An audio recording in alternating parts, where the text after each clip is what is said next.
To my channel CMS support. आज हम लोग देखने वाले डेप्रिसिएशन अकाउंटिंग का first lecture, financial accounting, paper number 5 CMA inter. Okay, so let's start. So basically what do you mean by the depreciation? Depreciation होता क्या है? सो depreciation reduction value of the asset as per their use. Mean suppose कि तुमने एक asset purchase कर लिया है, सपोज कि तुमने एक एसेट परचेस के लिए कोई मशीन परचेस कर लिया है एंड उस मशीन को तुम over a period of time use कर रहे हो। यूज करने की वजह से क्या होगा, उसका वैल्यू क्या होगा, कम होगा। क्या होगा, उसका वैल्यू क्या हो जाएगा, रिड्यूस हो जाएगा। तो तुम जब उसको रीवैल्यू करोगे, मतलब नेक्स्ट ईयर में, अगर सपोज एक मशीन तुमने परचेस किया फर्स्ट ईयर में, सो आफ्टर 3 इयर्स उसका वैल्यू या आफ्टर ईयर्स उसका वैल्यू लोअर देन एक्चुअल हो जाएगा। तो ये जो वैल्यू रिड्यूस होता है उसे हम लोग बोलते हैं डेप्रिसिएशन।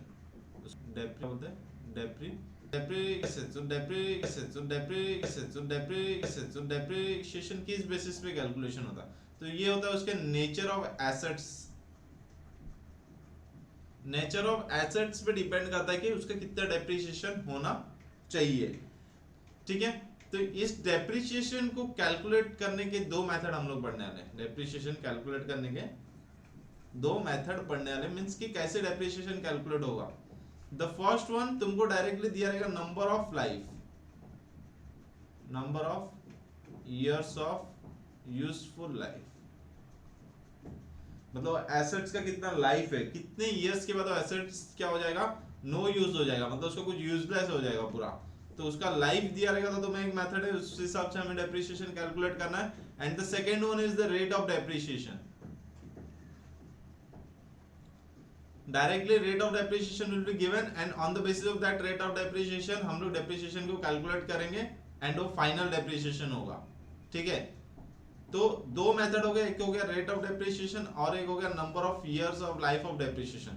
तो सबसे पहले फर्स्ट वाला मैं ये एग्जांपल देता हूं। सपोज तुम्हारे पास एक एसेट्स है, 10 लाख का एक एसेट्स है। ओके, 10 लाख का एक एसेट है एंड उसमें दे दिया है तुमको यूजफुल लाइफ। इसका यूजफुल लाइफ क्या है, 10 years.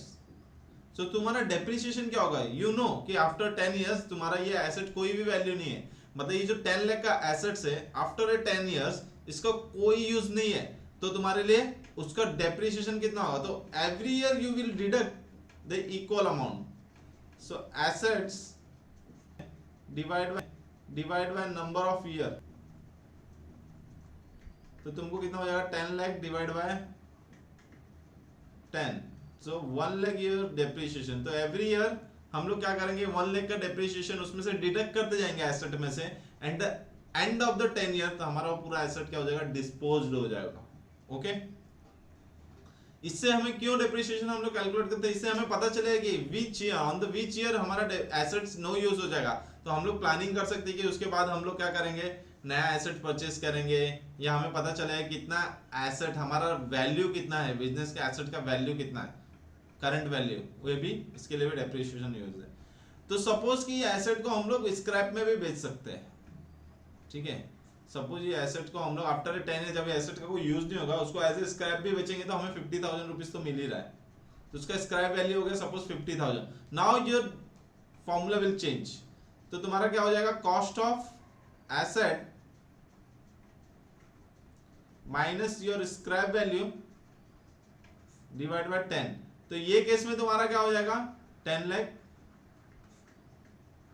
Minus 50,000 and divide by 10, which is nothing but your 95,000। तो ये केस में तुम्हारा डेप्रिसिएशन कितना हो जाएगा, 95,000। तो फर्स्ट वाला, if you have given the number of years of life, useful life is given, अगर ये क्वेश्चन में रहेगा then your formula क्या हो जाएगा, cost of assets minus scrap value divide by the number of useful life, number of remaining useful life आएगा, number of remaining useful life, because sometimes हो सकता है कि किसी बीच के ईयर से हमें क्वेश्चन पूछे, तो उसके बाद हमें पूरा नहीं लेना है, number of remaining the useful life वहां से हमें लेना है। ठीक है, अगर रेट ऑफ डेप्रिसिएशन दिया है तो कुछ प्रॉब्लम ही नहीं है, तुम्हारे पास एसेट का वैल्यू है suppose 10 lakh and the rate is 10% and scrap value is 50,000। तो ये केस में तुमको स्क्रैप वैल्यू को इग्नोर करना है, टोटली इग्नोर करना है, बिकॉज उसका कुछ काम ही नहीं है। You have directly given the rate of depreciation and तुमको एसेट का वैल्यू पता है, एसेट का value into rate of depreciation, then directly तुमको क्या मिल जाएगा, डेप्रिसिएशन का रेट। तो ये केस में क्या होगा, डायरेक्टली तुमको क्या करना है, 10 लाख का 10% means 1 lakh is your depreciation. 1 lakh क्या हो गया तुम्हारा, डेप्रिसिएशन हो गया। तो ये हो गया तुम्हारा दो मेथड। तुमको क्वेश्चन में देखना है कि यूजफुल लाइफ इज गिवन दिया है या तुमको रेट ऑफ डेप्रिसिएशन दिया है। अगर रेट ऑफ डेप्रिसिएशन दिया है तो डायरेक्टली रेट से मल्टीप्लाई करो, then you will directly get the depreciation. Okay, अभी डेप्रिसिएशन के तो बहुत टाइप है, 6-7 टाइप्स है, बट हमें अभी मैं तुमको जो बताने वाला हूँ सिर्फ 2 ही टाइप्स बता रहा हूँ। तो डेप्रिसिएशन 2 बेसिस पे हम लोग कैलकुलेट करते हैं। एक होता है SLM basis, straight line method, SLM, इसको फिक्स्ड इंस्टॉलमेंट मेथड भी बोलते हैं, फिक्स्ड इंस्टॉलमेंट मेथड,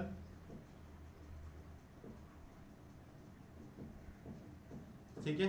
एंड एक होता है reducing balance method, reducing balance method and written down value method, written down value method। Straight line method में क्या है, ऑलवेज उसको क्या होता है, डेप्रिसिएशन क्या होता है, डेप्रिसिएशन क्या होता है, डेप्रिसिएशन ऑलवेज क्या होता है, उसके कॉस्ट पे कैलकुलेट होता है, always calculate on cost of asset, ठीक है। सपोज के जो हम लोग पढ़ा था लास्ट में, सो एवरी ईयर डेप्रिसिएशन कितना आएगा, 1 लाख। एवरी ईयर डेप्रिसिएशन कितना आएगा, 1 लाख आएगा every year, means first year, second year, third year, fourth year and fifth year the depreciation become the same method. ये केस में क्या होगा, ये केस में क्या होगा, ये केस में क्या होगा, ये केस में क्या होगा, ये केस में क्या होगा, ये केस में क्या होगा, ये केस में क्या होगा, ये केस में क्या होगा, ये केस में क्या होगा, 10% है as per the last question and asset का वैल्यू है 10 lakhs। तो तुम्हारा फर्स्ट ईयर का डेप्रिसिएशन कितना हो जाएगा, 10 lakhs का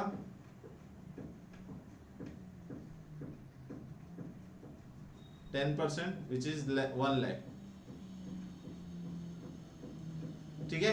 तो ये सेकेंड ईयर का क्लोजिंग बैलेंस, जो सेकेंड ईयर का क्लोजिंग बैलेंस है, ओपनिंग तो 10 लाख था बट उसमें से डेप्रिसिएशन 1 लाख माइनस हो गया, तो नेक्स्ट ईयर के लिए बैलेंस कितना बच गया हमारे पास, 9 lakh. But reducing balance method and the return down value method में क्या होता है, जो नेक्स्ट ईयर का हम लोग डेप्रिसिएशन कैलकुलेट करेंगे वो 10 लाख के ऊपर नहीं करेंगे, ये हम लोग किस पे करेंगे, 9 लाख के ऊपर करेंगे। देन 9 लाख का 10% एंड देन कितना आएगा, 90,000। फिर माइनस करने के बाद हमें आएगा 8,10,000 क्लोजिंग बैलेंस सेकेंड ईयर का। फिर जब थर्ड ईयर में हम लोग करेंगे तो 8,10,000 का लेंगे, नॉट 9 लाख और 10 लाख। तो ये होता है different reducing balance and straight line में। Straight line and fixed installation में क्या होता है, एवरी ईयर डेप्रिसिएशन सेम रहेगा and which is calculated on original cost price. But reducing balance में whatever the balance after deducting the depreciation in the opening balance, तो जो भी तुम्हारा क्लोजिंग बैलेंस आएगा नेक्स्ट ईयर में उस closing balance पे तुमको डेप्रिसिएशन कैलकुलेट करना है। तो ये 2 मेथड है तुमको जिसमें डेप्रिसिएशन कैलकुलेट करना है। So let's come directly question number 16. In the question number 16 में क्वेश्चन बोला है कि machine, there are 4 machines, okay? The cost of machine and the expenses and the estimated residual value है, मतलब the scrap value, ये क्या है, scrap value तुम्हारा, and useful life दे दिया है। Then अभी तुमको depreciation find out करना है हर एक मशीन का कि कितना होगा, ठीक है। तो तुमको डेप्रिसिएशन कैसे फाइंड आउट करोगे, तो सबसे पहले तो सपोज मशीन मैं 1 का बता रहा हूँ, 1 का मशीन, तो इसका कॉस्ट कितना है, कॉस्ट है तुम्हारा 90,000, ठीक है। ये फिक्स एसेट्स का एक रूल है कि अगर तुम एसेट पे कोई भी एक्सपेंडिचर करते हो, अगर तुम एसेट परचेस करने के टाइम में कोई भी एक्सपेंस करते हो eight the time of installation, जिससे उस एसेट्स की कैपेसिटी इंक्रीज होती है, या तो उसके यूजफुल लाइफ में इंक्रीज होता है, या तो उसका पार्ट ऑफ अटैचमेंट होता है, देन उसका भी कॉस्ट, वो एक्सपेंस को हम क्या बोलते हैं, कैपिटल एक्सपेंडिचर, और जो कि कैपिटलाइज होता है द कॉस्ट ऑफ एसेट में, जो कि कैपिटलाइज होता है द कॉस्ट ऑफ एसेट में। तो यहां पर expenses incurred at the time of purchase and capitalize बोला है, मतलब वो क्या हो जाएगा, कॉस्ट में ऐड होगा। तो इसमें कितना बोला है, 10,000, तो तुम्हारा total cost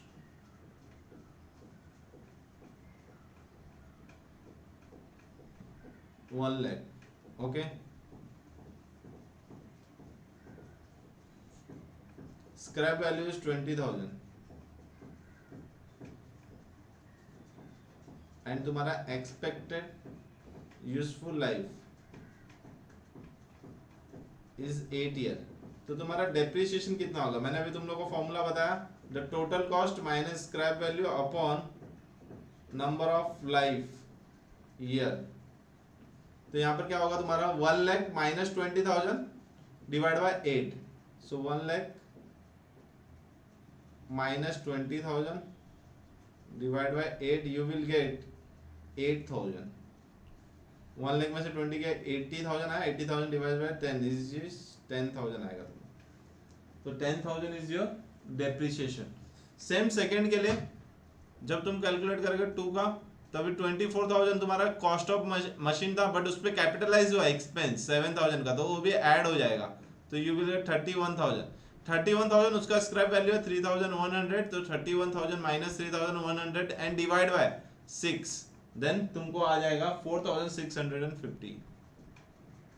for same third के लिए 1,05,000 का तुम्हारा क्या था, कॉस्ट ऑफ एसेट था, बट तुमने 25,000 का उसमें क्या किया, एक्सपेंस किया, विच इज कैपिटलाइज बोला मतलब ऐड होगा, सो 1,25,000 तुम्हारा टोटल कॉस्ट ऑफ एसेट हो गया, और जिसका स्क्रैप वैल्यू है 12,500 एंड यूजफुल लाइफ है 3 ईयर। तो 1,25,000 माइनस 12,500 डिवाइड बाय 3 करोगे तो तुमको मिल जाएगा depreciation which is nothing but the 22,500। Same तुमको क्वेश्चन नंबर 4 होमवर्क है, खुद से कर लेना, तो बहुत ही इजी है ये। तो क्वेश्चन नंबर 16 कंप्लीट हो गया, बहुत इजी था। Now come to question number 17। In the question number 17 क्या बोला है, a machine is purchase for 7 lakh. A machine is purchase for 7 lakh and expenses incurred on the cartage at the time of installation is 3 lakh. Means the total cost of machine कितना हो जाएगा, 7 lakh plus 3 lakh, तो total cost of machine कितना हो गया, 10 लाख हो गया। ठीक है, now calculate the amount of depreciation. Now the rate of depreciation is 20%। Okay, ये 20% की बाजू में पी ए लिखा है, इट मीन्स पर एनम, मतलब 20% ये पर है, साल भर का है।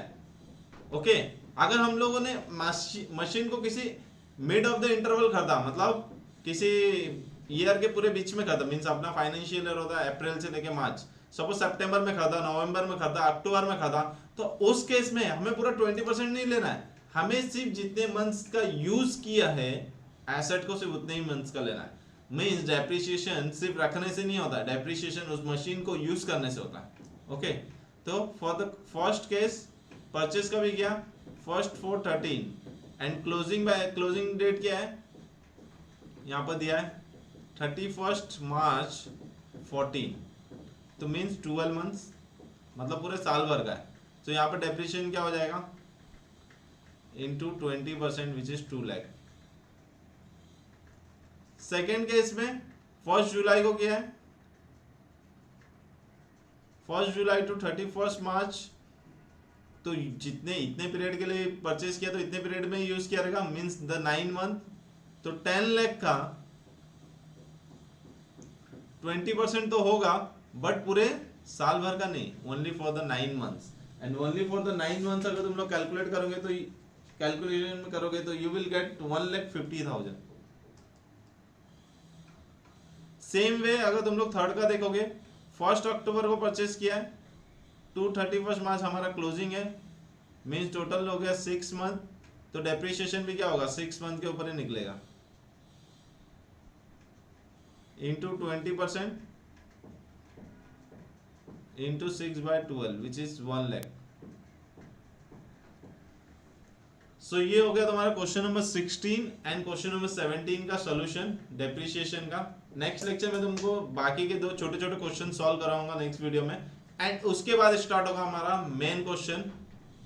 सो वीडियो अच्छी लगी तो लाइक कीजिए एंड टेक केयर।